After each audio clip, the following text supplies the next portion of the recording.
This is the fascinating story of Vancouver Resource Society, an innovative nonprofit organization that enables people with disabilities to maximize their independence and inclusion into the community by providing them accessible housing with support care programs. The Society currently owns and operates 180 housing units in Metro Vancouver and 4 independent seniors' homes, 3 in the Okanagan and 1 in Victoria. In total, VRS provides services to approximately 800 British Columbians, and that number is growing.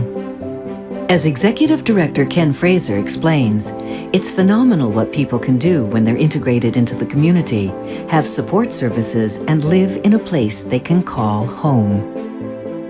The spirit of empowerment with VRS's client group has been prevalent since its inception. Thanks to the VRS, I'm here leading this fascinating artist life, which I had never thought I'd be doing, especially after having an injury that for a time ruined my life. So I have a lot to be thankful for, and I'm pleased to be doing what I'm doing. You know, in this video, and I think I can't say anything other than great things about VRS and what they provided for not just me, but for many, many, many clients in the Vancouver region. Our story begins. The year was 1972.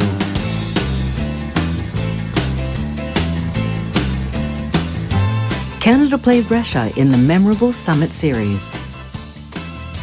Gas was 50 cents a gallon. And the average house price in Vancouver was $32,000. It was also a time when government grants were readily available to help young Canadians pursue their dreams and create meaningful employment. Monty Wood, an aspiring architect student, and Linda Hurst, a community organizer with the Company of Young Canadians, had an idea to involve young adults with disabilities in a unique housing project they thought might be worthy of an Opportunities for Youth grant. To support their idea, they went to George Pearson Hospital to see if any of the young people living there might be interested in getting involved. That's where they met Les Watson, who lived in Pearson since he was a child, a victim of polio. Polio was a devastating disease that mainly affected young children. There were no identifiable causes and no known cure. By the early 1950s, it had reached epidemic proportions and was one of the most frightening public health problems in the world. Entire nations were caught in its reign of terror. Finally, in 1955, after years of painstaking research, Dr. Jonas Salk, an American virologist, discovered a successful vaccine. The burden of fear from this debilitating disease was over. Unfortunately for Les, the discovery had come too late. He'd already been taken from his family at age 4 to live out his life in a hospital. In Les's words, as the years passed at Pearson Hospital, I thought about what I'd like to do with my life, but it was hard to imagine myself having a job, let alone any kind of career. But then on a cold day in January 1972, opportunity knocked. A nurse told me and my best friend, Lyle Meredith, that 2 students were at the front desk looking for residents to work on a summer project. That's when we met Linda and Monty, who pitched us on their group home concept and asked if we'd like to get involved. Their idea was interesting, but the thought of Lyle and me moving into the community was a bit unnerving. We'd been at Pearson a long time, sleeping with the aid of an iron lung, so to imagine how this would actually work was unclear to us. Nevertheless, we jumped at the chance. Our first grant application to design and build a house was turned down, but undeterred, we reapplied for a grant to fund a much-needed information and housing relocation service for the disabled community. After waiting for what seemed like months to get an answer, Linda phoned and said, "Les, you've got a job." We'd been given $11,000 to cover administration costs and salaries for 6 months. I was real happy about the opportunity, but at the same time apprehensive. Living in a hospital for most of your life institutionalizes you, whether you admit it or not. I'd no experience working on the outside, and neither had Lyle. Now we were being asked to run a business. Both of us seriously contemplated backing out. The one person who gave me the confidence I could do this was Doug Mowat, who became a lifelong mentor of mine. Doug was a founding member of the BC Paraplegic Association and went on to become an MLA in Victoria. He worked tirelessly for the rights of people with disabilities and was instrumental in making Vancouver the most accessible city in the world.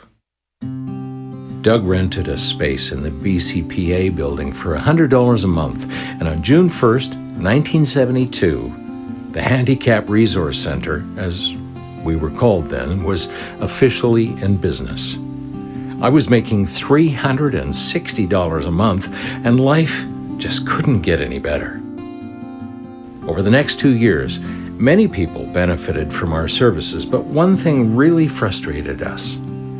Some of those who called about housing also needed assistance with their daily routines, and we could do nothing for them since government-funded community caregiver programs did not exist.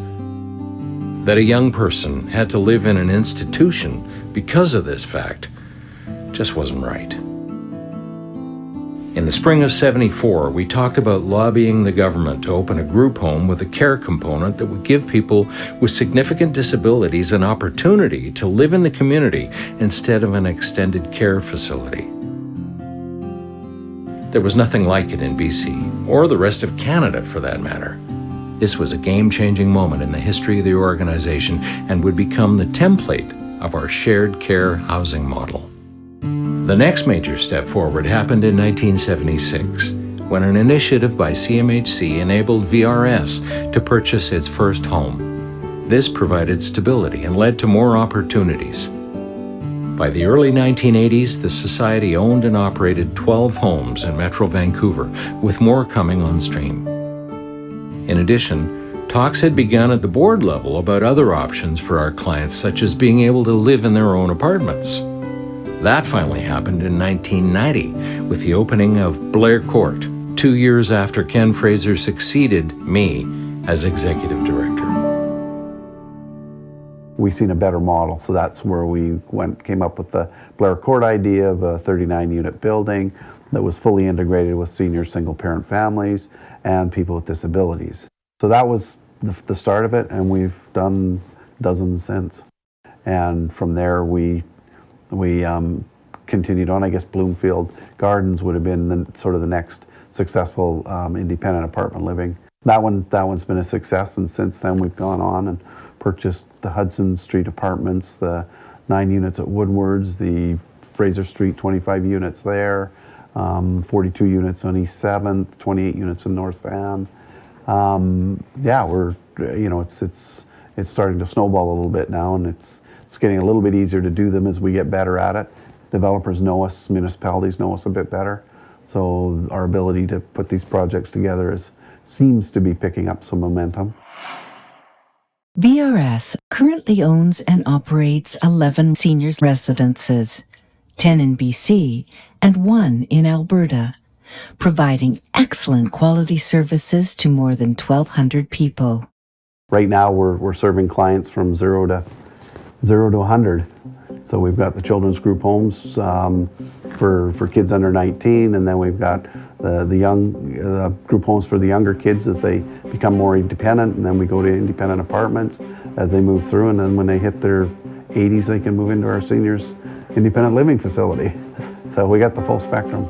From an idea in 1972 that was worthy of an Opportunities for Youth grant, to an organization that currently owns in excess of $175 million in real estate assets and provides services to more than 800 British Columbians, the evolution of VRS is nothing short of astounding. And its future is just beginning.